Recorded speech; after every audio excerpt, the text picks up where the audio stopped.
அனைவருக்கும் தினம் ஒரு தகவல் சார்பாக இனிய வணக்கங்கள். இன்றைக்கி நம்ம பார்க்க போகிற பதிவு முருகப்பெருமானுடைய சக்தி வாய்ந்த வைகாசி விசாகத்துடைய பதிவு. வைகாசி விசாகம் அப்படின்னு சொல்லிட்டாலே நமக்கு விசாகம் நட்சத்திரமும் பௌர்ணமியும் சேர்ந்து வரக்கூடிய அற்புதமான ஒரு நாள். விசாகன் அப்படின்னா அப்படின்னா பறவைன்னு அர்த்தம். சாகன் அப்படின்னா பயணம் செய்பவன், அதாவது மயில் மேல் பயணம் செய்பவன் அப்படிங்கிற அந்த முருகனை குறிக்கக்கூடிய ஒரு வார்த்தை தான் நமக்கு விசாகன் அப்படின்னு ஒரு பெயர் வந்தது. அப்படிப்பட்ட சக்தி வாய்ந்த இந்த வைகாசி விசாகமானது நிறைய கோவிலில் ஒரு மிக சிறப்பான ஒரு திருவிழாவாகவே நமக்கு கொண்டாடப்பட்டு வந்திருக்கு. இன்றைய நாள் வந்திருக்கக்கூடிய பௌர்ணமி திதியும் நமக்கு ரொம்ப ரொம்ப விசேஷமான பௌர்ணமி. ஏன்னா இன்றைய நாள் நமக்கு நீல நிற பௌர்ணமி, அதாவது ப்ளூ மூன் அப்படின்னு சொல்லுவாங்க. இந்த நாளுக்கான என்ன விசேஷங்கள்? இன்றைய நாள் நம்ம குடும்பத்தில் நம்ம ஆன்மீகத்துக்கான நிறைய இந்த வழிபாடுகள் செஞ்சாலுமே நம்முடைய வீட்டு அடுப்படையில் இருக்கக்கூடிய உப்பு ஜாடியில் இந்த ஒரு சூக்ஷ்மமான பொருளை நீங்கள் இன்றைக்கி ராத்திரி தூங்க போகிறதுக்கு முன்னாடி இப்படி மறைச்சி எடுத்து வச்சு பாருங்கள். கண்டிப்பாக குடும்பத்தில் அதீதமான ஒரு பணவரவானது நமக்கு கண்டிப்பாக இருக்குங்க. அப்படிப்பட்ட அற்புதமான ஒரு பதிவு தான் இப்போ நம்ம தெரிஞ்சுக்க போகிறோம். பதிவுக்குள்ளே போகிறதுக்கு முன்னாடி நம்முடைய சேனலை நீங்கள் இப்போ வரைக்கும் சப்ஸ்கிரைப் பண்ணாமல் பார்த்துட்ருக்கீங்கன்னா கண்டிப்பாக சப்ஸ்கிரைப் பண்ணிக்கோங்க. அப்போ தான் எங்களுடைய எல்லா நல்ல நல்ல பதிவுகளுமே உடனுக்குடனே வரும். பக்கத்தில் இருக்கக்கூடிய பெல் பட்டனை மறக்காமல் கிளிக் பண்ணிக்கோங்க. இப்போ பதிவை தெரிஞ்சுக்கலாம். இன்றைக்கி வந்திருக்கக்கூடிய வைகாசி விசாகத்துக்கு எப்படி முருகப்பெருமானுடைய வழிபாடுகள் ரொம்ப ரொம்ப முக்கியம், ஆன்மீகத்துக்கு எவ்வளவு முக்கியத்துவம் கொடுக்குறோமோ அதே மாதிரி தாங்க இன்றைய நாள் வந்திருக்கக்கூடிய பௌர்ணமி ரொம்ப ரொம்ப ஒரு சக்தி வாய்ந்த பௌர்ணமியாக கருதப்படுது.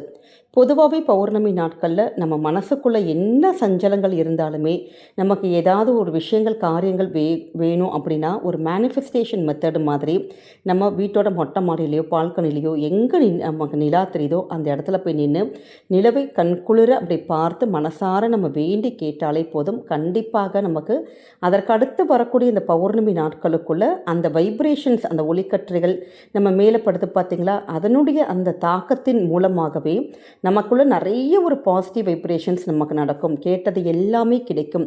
இந்த பிரபஞ்சம் நமக்கு நடத்தி தருங்கிறது தான் இந்த பௌர்ணமியுடைய ஒரு அசைக்க முடியாத ஒரு நம்பிக்கை. ஏன்னா இந்த பௌர்ணமிக்கு அவங்க எப்பயுமே சூரிய சந்திர வழிபாடுகளுக்கு ஒரு அதீத ஒரு சக்தி என்றைக்குமே இருந்துகிட்டே இருக்கும். அந்த வகையில் அதுவும் இன்றைக்கி இந்த வைகாசி பௌர்ணமியானது நமக்கு நீல நிலா, அதாவது ப்ளூ மூன் அப்படின்னு அழைக்கப்படுது. நிறைய பேர் நீல நிலவு அப்படின்னு சொன்ன உடனே அந்த நிலாவானது அப்படி ப்ளூ கலராக மாறும் அப்படின்னு நினைக்கிறாங்க. ஆனால் அது கிடையாதுங்க. ஒரு மாதத்தில் 2 பௌர்ணமி இல்லாட்டி 3 மாதத்தில் வரக்கூடிய அந்த 4 பௌர்ணமிகள் வருது பார்த்திங்களா, எக்ஸ்ட்ராவாக வருது பார்த்திங்களா அந்த பௌர்ணமி, இதற்கு தான் நீல நிலவு அப்படின்னு சொல்லிட்டு நம்முடைய வானியல் வல்லுநர்கள் சொல்கிறாங்க.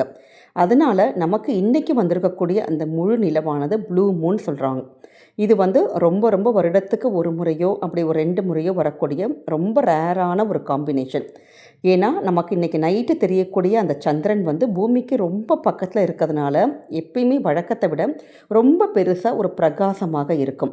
இதை தான் நமக்கு இந்த மூன் பார்க்குறதுக்கு ப்ளூ கலரில் இல்லாமல் ஒரு ஆரஞ்சு சிவப்பு நிறத்தில் தோன்றும். இது எப்பயாவது நடக்கக்கூடிய ஒரு முறை நடக்கக்கூடிய நிகழ்வுங்கிறதுனால தான் இதை ப்ளூ மூன் அப்படின்னு சொல்கிறோம். அப்படிப்பட்ட சக்தி வாய்ந்த இந்த ப்ளூ மூனை நிச்சயமாக இன்றைக்கி மாலை நேரத்தில் உங்கள் வீட்டு மொட்டை மாடி பால்கனியில் இல்லை கோவிலுக்கு எங்கேயாச்சும் போயிருக்கிறவங்க கண்டிப்பாக பார்க்க நீங்கள் தவறாதீங்க. இந்த நாள் நம்ம வீட்டில் செய்யக்கூடிய ஒரு எளிமையான தாந்திரிக பரிகாரம்.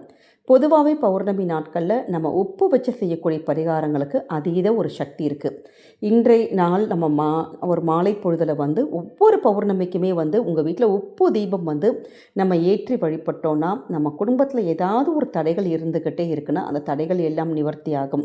குறிப்பாக உங்களுடைய குல தெய்வத்தை வேண்டி இந்த உப்பு தீபம் பௌர்ணமி நாட்களில் ஏற்றுறது ரொம்ப விசேஷம்.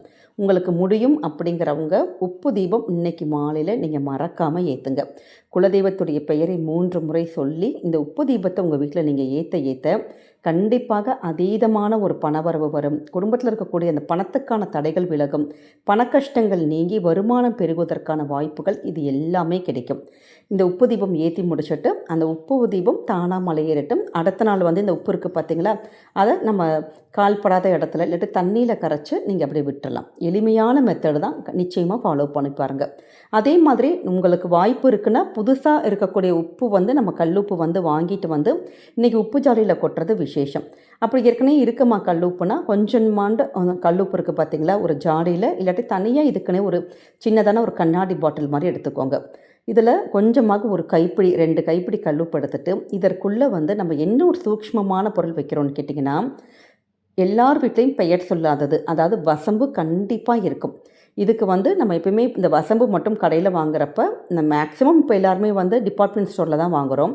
நிறைய இடத்துல வந்து இதுக்கு வந்து பேரம்லாம் எதுவுமே பேசாமல் இந்த வசம்பு மட்டும் வாங்கணும்னு சொல்லுவாங்க.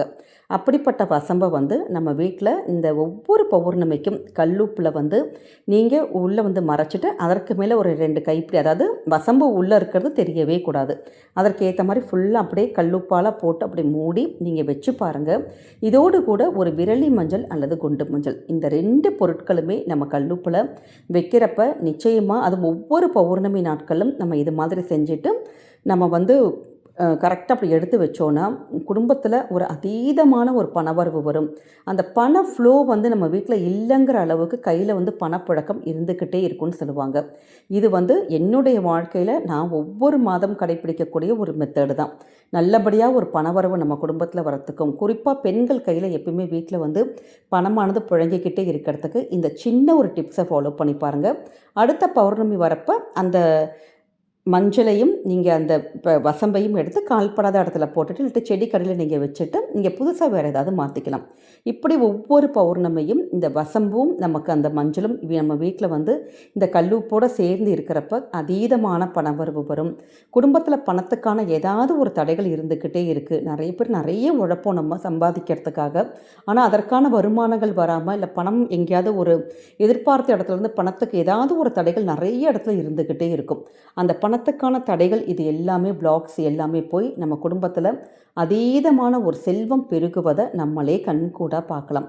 அதனால் பௌர்ணமி நாட்களில் இந்த கல்லுப்பில் இந்த 2 பொருட்களையும் நீங்கள் மறைச்சி வச்சு பாருங்கள்.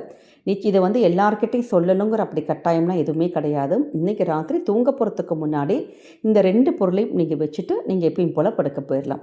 இப்படி இந்த பௌர்ணமியில் செஞ்சு பாருங்கள். கண்டிப்பாக அந்த ஒரு மாதத்தில் எவ்வளோ டிஃப்ரென்ஸ் இருக்குது, உங்கள் கையில் எவ்வளோ பணம் புழங்குதுங்கிறத நீங்களே கண்கூட தெரிஞ்சுக்கலாங்க.